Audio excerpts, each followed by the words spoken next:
प्रतियोगी परीक्षाओं की तैयारी करने वाले सभी संघर्षशील साथियों का तहे दिल से स्वागत है। मैं हूं आपका अपना दोस्त और आपका होस्ट मनोहर सोनी। दोस्तों, अपनी आंखें बंद कीजिए और 18वीं सदी के विश्व की कल्पना कीजिए। ये साम्राज्यों का युग था।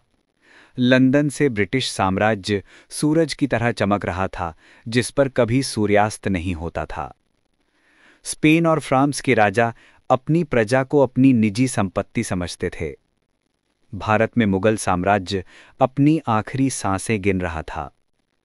दुनिया की सोच बहुत साफ थी। कुछ लोग जन्म से शासन करने के लिए पैदा होते हैं और बाकी सब उनकी प्रजा हैं, जिनका कर्तव्य है राजा की आज्ञा का पालन करना और कर चुकाना। अब इसी दुनिया के नक्शे पर अटलांटिक महासागर के पार उत्तरी अमेरिका के पूर्वी तट पर बसी 13 छोटी छोटी बस्तियों की कल्पना कीजिए। ये वे लोग थे जो यूरोप की धार्मिक कट्टरता और गरीबी से भागकर एक नई दुनिया बसाने आए थे। यहाँ कोई महल नहीं थे, कोई सदियों पुराने सामंत नहीं थे। यहाँ थे तो बस मेहनत करने वाले किसान, व्यापारी, मजदूर और एक खुला आसमान। लगभग 150 सालों तक उन्होंने अपनी मातृभूमि ब्रिटेन से हजारों मील दूर रहकर अपनी एक अलग पहचान, अपनी एक अलग दुनिया बना ली थी। लेकिन फिर कुछ ऐसा हुआ कि इन साधारण से दिखने वाले लोगों ने दुनिया के सबसे शक्तिशाली साम्राज्य को चुनौती दे दी। ये चुनौती सिर्फ जमीन के एक टुकड़े के लिए नहीं थी, ये एक विचार की लड़ाई थी। ये इस सवाल की लड़ाई थी कि शासन करने का अधिकार किसे है। क्या ये अधिकार ईश्वर से किसी राजा को मिलता है या ये अधिकार जनता में निहित है। ये वो लड़ाई थी जिसने दुनिया को पहली बार एक ऐसा दस्तावेज दिया जिसमें लिखा था कि सभी मनुष्य समान पैदा हुए हैं और उन्हें जीवन, स्वतंत्रता और सुख की खोज का अधिकार है। ये दुनिया के पहले आधुनिक लोकतंत्र के जन्म की कहानी थी। ये अमेरिकी स्वतंत्रता संग्राम की कहानी थी। तो चलिए, अपनी जिज्ञासा की नाव पर सवार हो जाइए और मेरे साथ चलिए अटलांटिक के पार, इतिहास के उस रोमांचक सफर पर। हम जानेंगे कि वे 13 उपनिवेश कौन थे, उन्होंने अपनी ही मातृभूमि के खिलाफ बगावत क्यों की, प्रतिनिधित्व नहीं तो कर नहीं का नारा क्यों गूंजा, और कैसे जॉर्ज वॉशिंगटन के नेतृत्व में लड़ी गई इस लड़ाई ने संयुक्त राज्य अमेरिका नामक एक नए राष्ट्र को जन्म दिया, जिसके उदय ने विश्व का इतिहास हमेशा के लिए बदल दिया। पृष्ठभूमि: 13 उपनिवेश और मातृभूमि से बदलते रिश्ते। The 13 colonies and the changing relationship with the mother country.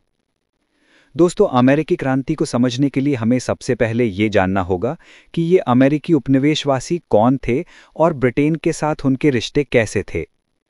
1607 में वर्जीनिया में जेम्सटाउन की स्थापना के साथ शुरू होकर लगभग 150 वर्षों में उत्तरी अमेरिका के पूर्वी तट पर 13 अलग अलग ब्रिटिश उपनिवेश बस गए थे। ये लोग ब्रिटेन से कई कारणों से आए थे।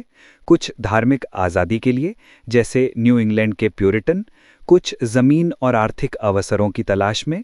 इन 13 उपनिवेशों को हम मोटे तौर पर 3 समूहों में बांट सकते हैं। न्यू इंग्लैंड उपनिवेश उत्तर में Massachusetts, New Hampshire, Connecticut, Rhode Island. यहाँ का समाज व्यापार, जहाज निर्माण और मछली पकड़ने पर आधारित था। मध्य उपनिवेश बीच में New York, new Jersey, Pennsylvania, Delaware. ये सबसे विविध क्षेत्र था जहाँ कृषि और व्यापार दोनों फल फूल रहे थे। दक्षिणी उपनिवेश दक्षिण में मैरीलैंड, वर्जीनिया, उत्तरी कैरोलिना, दक्षिणी कैरोलिना, जॉर्जिया। यहाँ की अर्थव्यवस्था बड़े बड़े बागानों, प्लांटेशंस पर आधारित थी, जहाँ तंबाकू, चावल और कपास उगाने के लिए अफ्रीकी गुलामों से काम लिया जाता था। हितकारी उपेक्षा का काल, the period of salutary neglect. 18वीं सदी के मध्य तक ब्रिटेन इन उपनिवेशों के मामलों में बहुत कम हस्तक्षेप करता था। इसका कारण यह था कि ब्रिटेन यूरोप में फ्रांस और स्पेन के साथ युद्धों में उलझा हुआ था।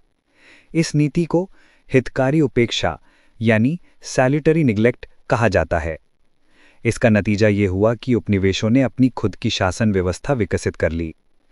हर उपनिवेश की अपनी एक चुनी हुई विधानसभा थी जो स्थानीय कानून बनाती थी और कर लगाती थी। इसने उपनिवेशवासियों में स्वशासन और स्वतंत्रता की एक गहरी भावना पैदा कर दी थी।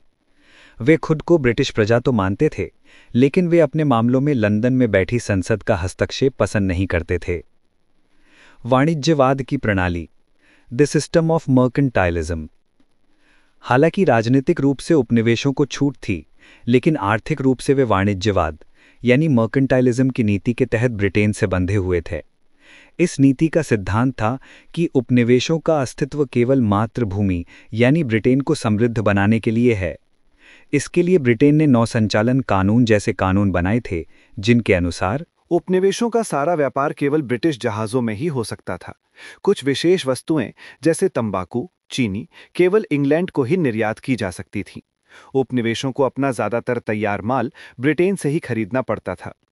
हितकारी उपेक्षा के दौर में इन कानूनों को सख्ती से लागू नहीं किया जाता था और उपनिवेशवासी बड़े पैमाने पर तस्करी करते थे, लेकिन जल्द ही यह स्थिति बदलने वाली थी।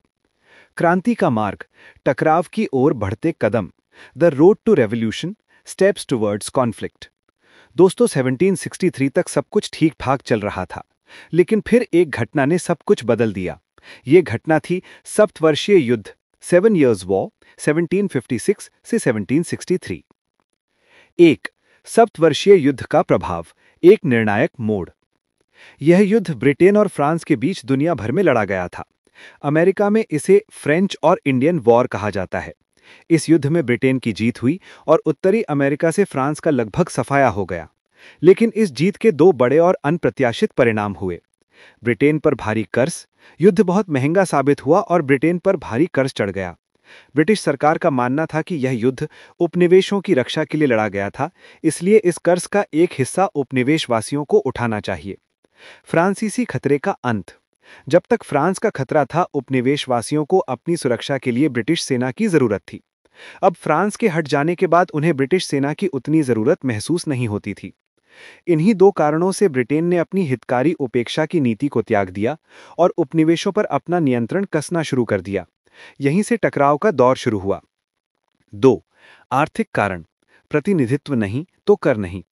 युद्ध के कर्ज को चुकाने और अमेरिका में तैनात सेना का खर्च उठाने के लिए ब्रिटिश संसद ने उपनिवेशों पर सीधे कर लगाने वाले कई कानून पारित किए। यह पहली बार था कि ब्रिटेन उपनिवेशों पर आंतरिक कर लगा रहा था। शुगर एक्ट 1764, इसने चीनी और अन्य वस्तुओं के आयात पर कर लगाया और तस्करी को रोकने के लिए कड़े नियम बनाए। स्टैंप एक्ट 1765, यह सबसे विवादास्पद कानून था। इसने सभी कानूनी दस्तावेजों, अखबारों, ताश के पत्तों आदि पर एक स्टैंप लगाना अनिवार्य कर दिया, जिसके लिए शुल्क देना पड़ता था। यह एक प्रत्यक्ष कर था जिसने हर उपनिवेशवासी को प्रभावित किया। नारे का जन्म, उपनिवेशवासियों ने इसका प्रचंड विरोध किया। उनका तर्क यह नहीं था कि कर बहुत ज्यादा है, उनका मूल तर्क यह था कि ब्रिटिश संसद को उन पर कर लगाने का अधिकार ही नहीं है, क्योंकि संसद में उनका कोई चुना हुआ प्रतिनिधि नहीं है। यहीं से वो प्रसिद्ध नारा निकला, प्रतिनिधित्व नहीं तो कर नहीं, no taxation without representation. Townshend Act 1767, Stamp Act के निरस्त होने के बाद ब्रिटेन ने चाय, सीसा, कागज और पेंट जैसी आयातित वस्तुओं पर कर लगा दिया। इसका भी भारी विरोध हुआ और उपनिवेशवासियों ने ब्रिटिश सामानों का बहिष्कार शुरू कर दिया। वैचारिक कारण, प्रबोधन और क्रांतिकारी विचार। उपनिवेशवासियों के विरोध को वैचारिक बल यूरोपीय प्रबोधन के दार्शनिकों से मिला। जॉन लॉक, अंग्रेज दार्शनिक लॉक के विचार सबसे प्रभावशाली थे। उन्होंने कहा था कि सरकार का निर्माण लोगों की सहमति से होता है, ताकि वो उनके प्राकृतिक अधिकारों, नेचुरल राइट्स, जीवन, स्वतंत्रता और संपत्ति की रक्षा कर सके। यदि कोई सरकार इन अधिकारों का हनन करती है तो लोगों को उसे बदलने या हटाने का अधिकार है। टॉमस पेन, 1776 में टॉमस पेन ने कॉमन सेंस नामक एक छोटी सी पुस्तिका लिखी। यह एक बेस्ट सेलर बन गई।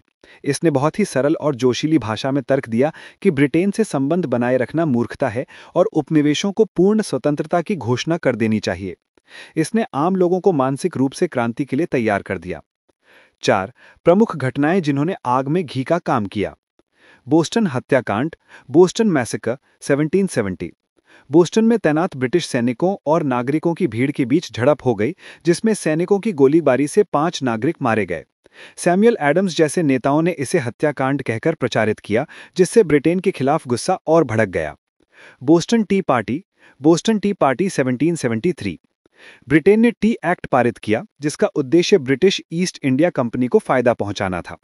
हालांकि इससे चाय सस्ती हो रही थी, लेकिन उपनिवेशवासियों ने इसे कर लगाने के ब्रिटिश अधिकार को स्थापित करने की एक और चाल माना।